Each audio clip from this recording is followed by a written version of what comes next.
All right, let's dive right in. Our mission for today's explainer is to dig deep into an absolutely fascinating observation record by Tommy Yoshida, or as he's known in Japan, Yoshida Tsutomu. I'm incredibly excited to guide you through this, because what we're looking at today isn't just a dry set of data points. It is a real-time, on-the-ground look at a society right in the middle of a massive transformation. We're going to explore that really complex intersection where artificial intelligence, rapid globalization, and the very fabric of Japanese social life all collide. Now, I want to make something crystal clear right out of the gate. We are not here to evaluate AI, we aren't doing a tutorial, and most importantly, we are not trying to force a definitive conclusion today. As Yoshida so beautifully puts it, unfinished thoughts, pending questions, and thoughts that just don't need to be closed are left exactly as they are. Why? Because we're operating under the premise that we are still deeply embedded in a transition period. The focus here is really on observing the need for a mutual understanding of culture and habits. So some parts of this might feel like they lack a neat, tidy ending, and you know what? That's completely intentional. We aren't here to judge, we're just here to observe. So let's move into Section 1, Quiet Changes Seen on Site. If you follow global real estate or even just Japanese domestic news, you've probably noticed a recent surge in headlines about foreign ownership of real estate and condominium management in Japan. Now, it's super easy to look at those stories as isolated incidents, right? But Yoshida's observations urge us to look a little deeper. He frames these headlines not as the core problem, but as a symptom of much broader, quieter changes happening just beneath the surface of everyday life. The specific friction points bubbling up include things like management fees, repair reserve funds, property taxes, and the sort of unspoken rules of community relations.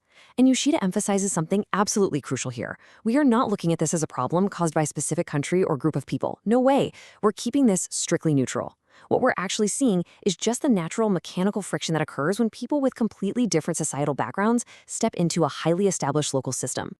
To really grasp the weight of what we're talking about, you have to understand where Yoshida's coming from. He isn't sitting in some theoretical ivory tower making guesses. As a licensed real estate transaction specialist in Japan, he spent nearly 5 years directly commissioned by a real estate company to explain vital matters in sales contracts to overseas property investors. He literally had a front row seat to the globalization of Japanese real estate. Day in and day out, he was the guy sitting at the table, trying his hardest to bridge the gap between Japanese legal frameworks and international investor expectations. And his experience perfectly highlights where the actual disconnect happens. Take a look at these two specific terms: Shuzen Tsumitete Kin, which roughly translates to repair reserve funds, and Kanri Kumiai, meaning management associations. On paper, sure, those just look like standard real estate terms. But in reality, they represent a deeply embedded living culture in Japan. They're these long-established systems of community governance that are built on decades of collective responsibility and long-term planning. So for newcomers who didn't grow up within that very specific cultural framework, these concepts create immediate, sometimes baffling gaps in understanding. Because, well, it's not just about paying a monthly fee, it's about buying into a highly specific philosophy of community. That brings us to Section 2, Simultaneous Societal Waves. To understand why all of this is happening right now, we kind of need to pull the camera back a bit. This friction isn't just happening in a vacuum. It's being wildly accelerated by some massive interconnected forces. Yoshida points out that Japan is entering a stage where several colossal shifts are hitting the country all at once. First, you've got a severe demographic decline and an aging population. Second, the resulting labor shortages, which naturally drive a massive need for globalization, foreign workers, and overseas investment. And third, all of this is happening right alongside rapid digital transformation and the explosive adoption of generative AI. These aren't just separate chapters in a history book. They are overlapping waves, literally crashing into Japanese society simultaneously. So, the heart of the issue is captured perfectly in this thought. Japan's society built its systems assuming people shared the Japanese language and lifestyle habits. Just think about that for a second. Think about how beautifully efficient a system can be when every single person using it inherently understands the unspoken rules, the language, and the cultural expectations. Japanese systems, like those management associations we talked about, were designed for a homogeneous population. Now take the rapid waves of globalization we just discussed and introduce them into a system built entirely on shared lifestyle habits. That friction we see, it isn't malice. It's literally just the sound of a beautifully specialized system being stress-tested by a rapidly changing world. Let's look at Section 3, the wall between translation and understanding. This is the exact point where the technological wave of AI directly collides with the human wave of globalization.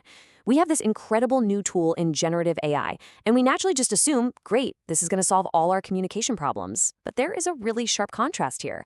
On one hand, we have language translation. AI is fast, it's increasingly flawless, and it has drastically lowered the barrier of entry for international communication. But on the other hand, we have the actual understanding of systems and culture. Generative AI can instantly translate the dense legal text of a housing contract into perfect English or Mandarin in seconds. But what it can't translate is the historical weight, the societal expectation, and the cultural duty embedded in something like a Japanese management association. And this right here is the absolute core realization I want you to take away from this explainer today. Perfect language translation does not equal mutual cultural understanding. Generative AI is a total miracle worker for vocabulary, but it's basically powerless when it comes to translating social norms, unwritten community practices, or the really subtle obligations of living side by side with neighbors in a deeply traditional society. Technology can feed us the words, but it absolutely cannot give us the shared habits. So, how do we fill that gap? I just want to pause for a second and let that question really sink in.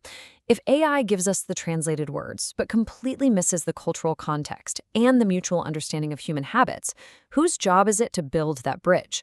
That is a profound, entirely unresolved question that Japanese society, and frankly, any society going through rapid globalization, really has to grapple with right now. Technology is not going to automatically fix the friction of human coexistence. That demands a deliberate human effort toward mutual understanding. Which brings us to our final part, Section 4, Record of a Transition Without Conclusion. Like we talked about at the very beginning, we are not here to force a tidy resolution onto a profoundly complex, ongoing issue. And honestly, the beauty of Yoshida's work is his total comfort with leaving these thoughts unfinished. He isn't stepping away from the problem. He actually continues to operate right at the intersection of AI, digital strategy, and real estate as an advisor. What we've looked at today is based on just one piece of his ongoing documentation. In fact, he's currently preparing a much deeper Kindle publication to explore these exact themes. He recognizes that because this whole era is unfinished, his thoughts and observations have to remain dynamic, ongoing, and delightfully open-ended. We're going to leave you with this final, incredibly powerful thought from Yoshida. The times continue to flow quietly. I will not evaluate the flow, but observe and record it.